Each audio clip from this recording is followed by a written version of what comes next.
간절히 기도했는데 결과가 없었던 적 있으신가요? 분명히 하나님이 응답하셨다고 느꼈는데 결국 다른 방향으로 흘러간 경험이 있으신가요? 아니면 사랑하는 사람을 위해 최선을 다했는데도 그 사람이 달라지지 않아서 스스로를 자책했던 적이 있으신가요? 이 영상을 끝까지 보시면 세 가지를 알게 됩니다.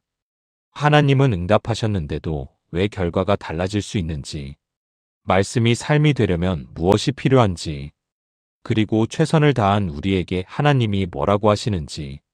이것은 어느 오빠와 여동생의 이야기가 아닙니다. 지금 사랑하는 사람을 가슴에 품고 계신 여러분의 이야기입니다.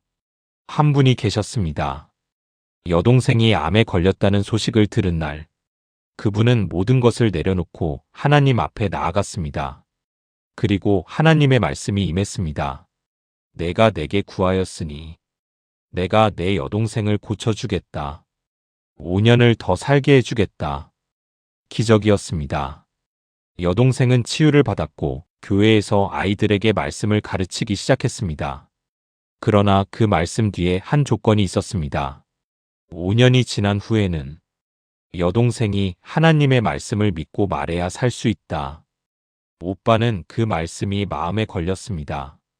여동생이 말씀을 마음으로 받아들이도록 도우려 했습니다. 할 수 있는 모든 것을 했습니다. 그러나 5년이 지난 후 여동생은 55세에 세상을 떠났습니다. 하나님 왜입니까? 이 질문의 답이 이 영상 안에 있습니다. 요한복음 15장 7절 말씀입니다.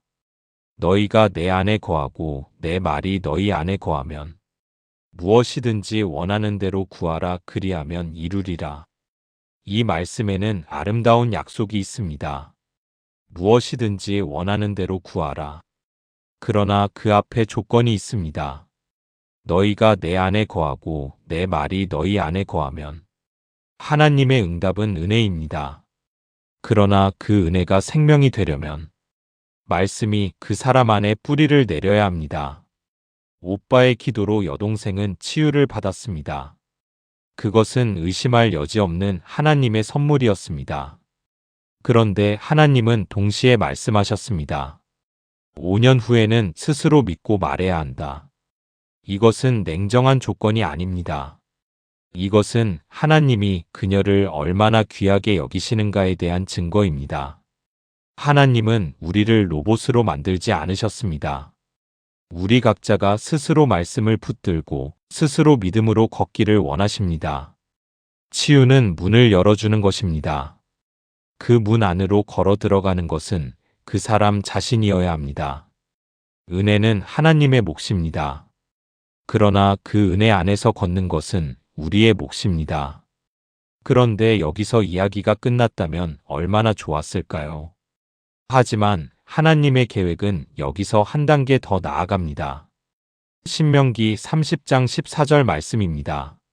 오직 그 말씀이 내게 매우 가까워서 내 입에 있으며 내 마음에 있은즉 내가 이를 행할 수 있느니라. 하나님의 말씀이 어디에 있어야 한다고 하십니까?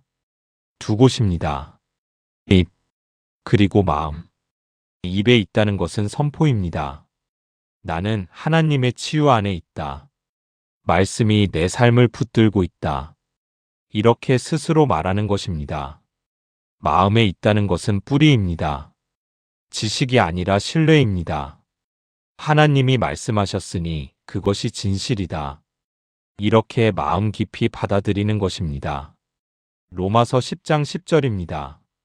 사람이 마음으로 믿어 의에 이르고 입으로 시인하여 구원에 이르느니라.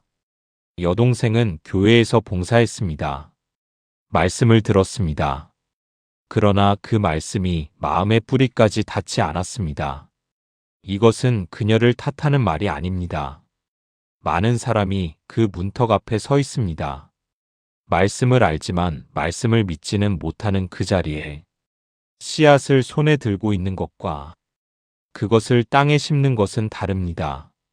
손 안의 씨앗은 결코 싹을 틔우지 않습니다. 말씀은 흘려듣는 것이 아니라 붙드는 것입니다. 손으로 잡아야 비로소 내 것이 됩니다.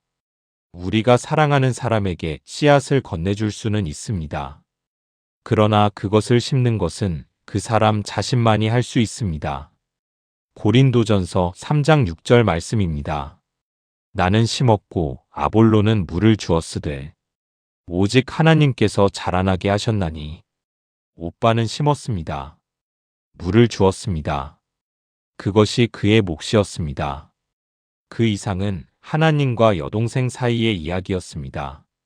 당신도 혹시 그런 자리에 서 계신가요? 사랑하는 사람을 위해 기도했는데 아무것도 달라지지 않는 것 같아서 스스로를 탓하고 계신가요? 들으세요. 하나님도 우리의 자유의지를 강제하지 않으십니다. 예수님이 직접 말씀하셨을 때도 손을 내밀지 않은 사람들이 있었습니다. 그것은 예수님의 실패가 아니었습니다. 당신이 기도했고 말씀을 전했고 곁에 있었다면 당신은 할 일을 다한 것입니다. 에스겔 33장 9절입니다. 그가 그 죄악 중에서 죽을지라도 너는 내 영혼을 건지리라. 하나님은 우리에게 모든 결과를 맡기지 않으셨습니다. 우리에게는 씨앗을 심는 역할이 있고 그 이상은 하나님의 몫입니다. 하나님은 당신이 심은 씨앗을 기억하십니다. 그 씨앗이 어디서 어떻게 자라는지는 하나님만 아십니다. 그 죄책감을 내려놓아도 됩니다. 당신은 충분히 사랑했습니다. 오늘 우리는 세 가지를 확인했습니다. 하나님은 기도에 응답하십니다. 그 응답은 우리가 예상하는 형태가 아닐 수 있지만 하나님은 반드시 듣고 계십니다. 말씀은 입과 마음에 있을 때 생명이 됩니다. 이것은 아무도 대신해 줄 수 없습니다. 그리고 최선을 다한 당신에게 하나님은 오늘도 말씀하십니다. 잘했다. 그 이상은 내가 한다. 지금 이 순간에도 당신이 사랑하는 그 사람을 위한 하나님의 이야기는 끝나지 않았습니다. 지금 사랑하는 사람 때문에 마음이 무거우신가요? 오늘 이 말씀을 붙드세요. 나는 심었다.